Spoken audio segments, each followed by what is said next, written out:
चलिए स्टार्ट करते हैं एक्सरसाइज 4.1 का क्वेश्चन नंबर सेकंड देखते हैं क्या है। इस क्वेश्चन को करने से पहले मैं आपको सुजेस्ट करूंगा एक बार क्वेश्चन नंबर फर्स्ट और उसी के साथ मैंने स्टार्टिंग की 5-10 मिनट इंट्रोडक्शन बताया है वो अच्छे से समझ के आइए। उसमें मैंने स्टेप्स बताए हैं कि पीएमआई कहाँ यूज होता है, क्यों यूज होता है, तो उन स्टेप्स को फॉलो करते हुए हम सभी क्वेश्चन ईजिली कर सकते हैं। तो एक बार वो जरूर देखिए। अगर वो आपने देख लिए हैं तो हम क्वेश्चन नंबर सेकंड करते हैं अपना स्टार्ट और देखते हैं कैसे करना है। सबसे पहले क्या करना होता है, हमें जो कंडीशन गिवन है, जो हमें ये फंक्शन गिवन है, वो all n belongs to natural values के लिए हमने इसको सेटिस्फाई करना है कि सभी नेचुरल वैल्यूज के लिए ये हमारी कंडीशन करेक्ट है। तो अब इतनी सारी वैल्यू पे है तो हम चेक नहीं कर सकते, तो पीएमआई की हेल्प लेते हैं, प्रिंसिपल ऑफ मैथमेटिकल इंडक्शन की। तो सबसे पहले हम क्या करते हैं, इस फंक्शन को p ऑफ n एज्यूम कर लिया जाता है। तो यहां पे हम लिखेंगे let p of n is equal to 1 cube plus 2 cube plus 3 का क्यूब और लास्ट में क्या है प्लस n का cube is equal to n into n plus 1 divided by 2 का स्क्वायर। ठीक है, हमने इसको p ऑफ n मान लिया, जैसे हम चैप्टर नंबर सेकंड के अंदर या फर्स्ट के अंदर मानते थे किसी भी फंक्शन को f ऑफ x मानते थे, तो इसी तरीके से हमने इस फंक्शन को p ऑफ n मान लिया, principal of mathematical induction of n terms. अब सबसे पहले क्या स्टेप होता है हमारा, स्टेप फर्स्ट, हम अपनी कंडीशन को चेक करते हैं for n is equal to 1। तो यहां पे लिखेंगे हम फॉर n इक्वल टू 1 के लिए।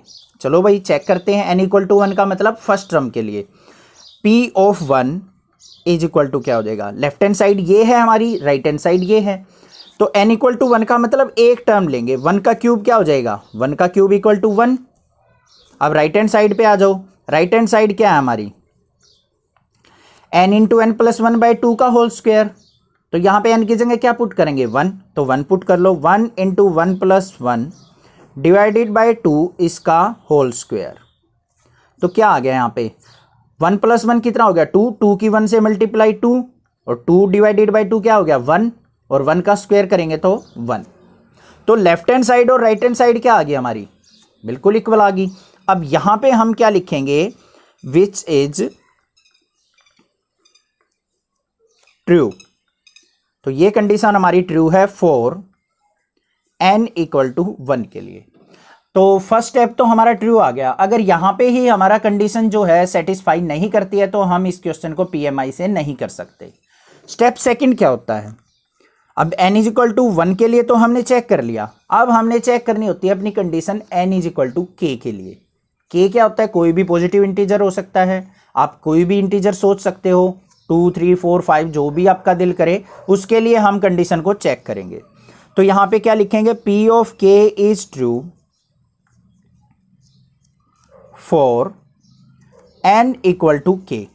n इक्वल टू k के लिए चेक करेंगे, मीन्स जो भी हमें कंडीशन गिवन है उसमें n की जगह k पुट कर दो। तो क्या बन गया हमारा, p of k equal to 1 cube plus 2 cube plus 3 का क्यूब प्लस k का cube equal to right hand side में क्या आ जाएगा, k into k plus 1 upon में 2 इस पूरे का होल स्क्वायर। क्लियर, कोई दिक्कत नहीं है। तो अब चलते हैं हम अपने स्टेप थर्ड के लिए। अब k के लिए तो हमारी कंडीशन ट्रू हो गई, तो k प्लस 1 के लिए भी हमारी कंडीशन क्या होनी चाहिए, ट्रू। बस ये चीज करनी होती है हमें। तो यहां पे अब क्या लिखेंगे, we now prove that p of k plus 1 is also true, कि ये भी हमारी क्या है कंडीशन ट्रू है। उसके लिए हमें क्या करना है, n की जगह k प्लस 1 पुट करना है, तो पुट करो, p of k plus 1 is equal to क्या हो जाएगा, 1 क्यूब प्लस 2 का क्यूब प्लस 3 का क्यूब, यहां पे क्या आ जाएगा k प्लस 1 का cube is equal to n की जगह k प्लस 1। यही चीज आपको ध्यान से करनी है, यही मिस्टेक होती है, n की जगह k प्लस 1 रखेंगे तो k प्लस 1 रख दिया, उसके बाद ब्रैकेट स्टार्ट है, n की जगह k प्लस 1 रखेंगे और प्लस 1 और है तो क्या बन जाएगा, k प्लस 2।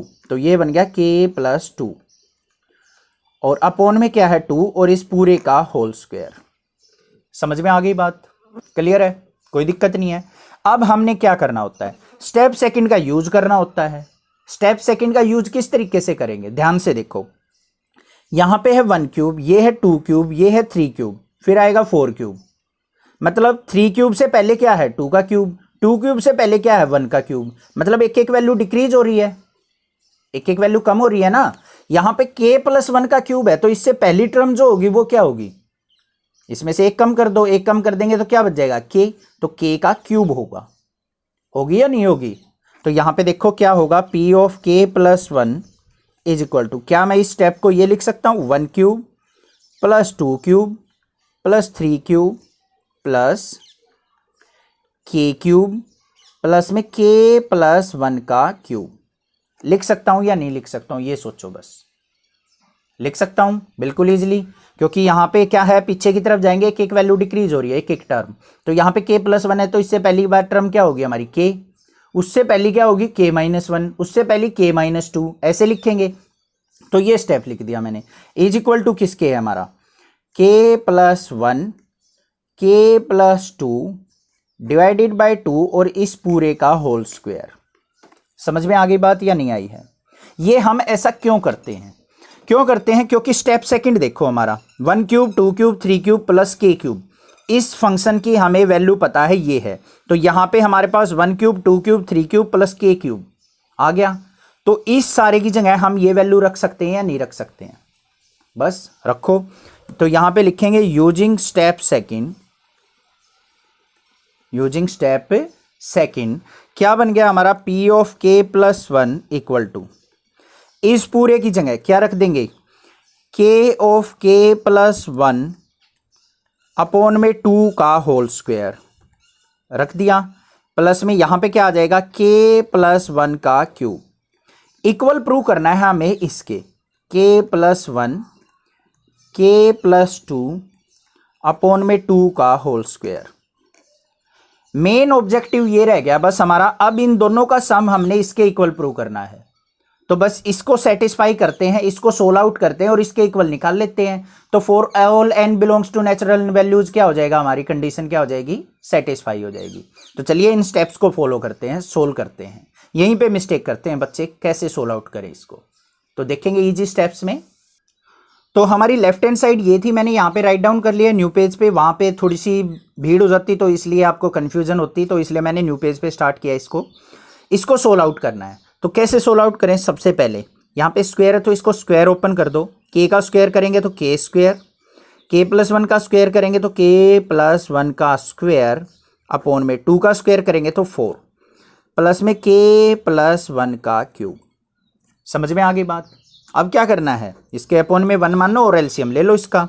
एलसीएम देखो कितना आ गया, 4 एलसीएम, 4 से 4 कैंसिल आउट, यहाँ पे क्या बच गया, k square into k plus 1 का स्क्वायर प्लस यहाँ पे 4 को 1 से डिवाइड किया तो 4 आ गया, 4 की इससे मल्टीप्लाई करेंगे तो 4 इंटू k प्लस 1 का क्यूब। समझ में आ गई या नहीं आ गई बात? कोई ज़्यादा डिफिकल्ट चीज़ नहीं की हमने, एलसीएम लेके बस इसको सिंप्लीफाई किया है। नेक्स्ट स्टेप, अब देखो यहाँ पे k प्लस 1 का स्क्वायर है, यहाँ पे k प्लस 1 का क्यूब है, तो कॉमन क्या आ रहा है, k प्लस 1 का स्क्वायर। ध्यान से देखो, अगर ऐसे टर्म हो x स्क्वायर प्लस में 2x क्यूब, तो इन दोनों में से क्या कॉमन ले सकता हूँ मैं, x स्क्वायर कॉमन ले सकता हूँ या नहीं ले सकता हूँ? तो ऐसे ही किया, यहाँ पे स्क्वायर है ये क्यूब है, तो यहाँ पे हमने क्या कॉमन ले लिया, k प्लस 1 का स्क्वायर। अंदर क्या बच गया, k square plus 4 into k plus 1 divided by क्या था, 4। k प्लस 1 का क्यूब था ना, तो यहाँ पे k प्लस 1 के क्यूब को मैं ऐसे लिख सकता हूँ ना, ब्रेक करके k प्लस 1 का स्क्वायर और इंटू में k प्लस 1। तो k प्लस 1 का स्क्वायर बाहर चला गया तो बचेगा क्या अंदर, k प्लस 1, तो ये बच गया हमारे पास। इसको सिंप्लीफाई करते हैं तो क्या आएगा यहाँ पे, k प्लस 1 का square into k square plus 4 के अंदर मल्टीप्लाई किया 4k प्लस 4, ये आ गया और डिवाइडेड बाय 4। अब ये देखो किसका स्क्वायर है, k प्लस 2 का स्क्वायर है या नहीं है, इसको ओपन करके देखो क्या बनेगा, k स्क्वायर प्लस 4 प्लस में 4k ए प्लस बी का होल स्क्वायर आइडेंटिटी लगाओ यहाँ पे। अब कुछ बच्चों के माइंड में आएगा सर आपको कैसे पता चला कि ये फॉर्मूला बन रहा है, तो यहाँ पे देखो 4 को क्या लिखो 2 का स्क्वायर, तो के स्क्वायर प्लस 2 स्क्वायर प्लस 4 के आ गया। तो आपने 10th क्लास में भी कंप्लीटिंग द स्क्वायर सीखा था, तो उन स्टेप्स का भी यूज करके हमें पता चल जाएगा। वैसे थोड़ी सी प्रैक्टिस करोगे आप देखते ही पता लगा लोगे कि ये किसका फॉर्मूला बन रहा है। तो यहाँ पे क्या बन गया हमारा के प्लस 1 का स्क्वायर, और यहाँ पे क्या बन गया के प्लस 2 का स्क्वायर, और नीचे जो 4 है उसको मैं 2 का स्क्वायर लिख सकता हूँ। ये भी स्क्वायर है, ये भी स्क्वायर है, ये भी स्क्वायर है, तो मैं क्या इसको ऐसे लिख सकता हूँ के प्लस 1 के प्लस 2 अपॉन में 2 और इस पूरे का स्क्वायर लिख सकता हूँ। बिल्कुल सभी का स्क्वायर था, बाहर लिख दिया। अब देखो राइट हैंड साइड जो थी हमारी वो यही तो थी, के प्लस 1 के प्लस 2 बाई 2 का होल स्क्वायर, यही चीज हमने प्रूव कर दी। तो ये क्या आ गई हमारी left hand side is equal to किसके आ गई, राइट हैंड साइड के, प्रूव हो चुकी है हमारी। अब जो दो बातें हैं वो क्या लिखनी है हमें, तो यहां पे क्या लिखेंगे पी ऑफ के प्लस 1 इज ट्रू, तो पी ऑफ के प्लस 1 क्या हो गया हमारा ट्रू हो गया। तो यहां पे क्या लिखेंगे by principle of mathematical induction p of n, starting में हमने फंक्शन को पी ऑफ एन मानना था, तो यहां पे लिखेंगे p of n is true for n belongs to natural values. I hope आपको क्वेश्चन समझ में आ गया होगा। कोई भी डाउट किसी प्रकार का लगे तो आप मुझे कमेंट करके पूछ सकते हैं, अदरवाइज चैनल को सब्सक्राइब कीजिए, लाइक कीजिए और शेयर कीजिए। Thank you students for watching this video. Thanks.